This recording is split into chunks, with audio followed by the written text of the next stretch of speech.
নমস্কার বন্ধুরা, দেখো এখানে আছে এই যে মুসুর ডাল পেস্ট করে নিয়েছি। মুসুর ডাল আছে, আতপ চাল আছে, চিনি আতপ, আর আছে মুগ ডাল একসাথে পেস্ট করে নিয়েছি, আর ময়দা। দেখো যেভাবে গোলা রুটি হয়, মানে ধোসার মতো ভেজে নেব ছোটো ছোটো করে, দেখতে থাকো।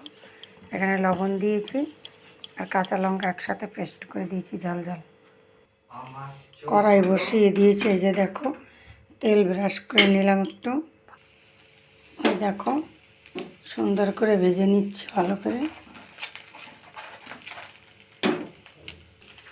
দেখো এই যে কত সুন্দর হচ্ছে।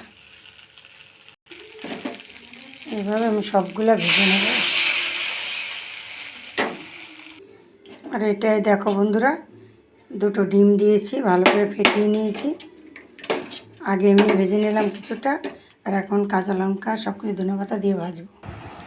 এই যে দেখো বন্ধুরা, আমি ডিম দিয়ে আর এই ডিম ছাড়া করেছি। দেখো মুগ ডাল আর মুসুর ডাল সব মিক্সারে করে কত সুন্দর হয়েছে দেখো।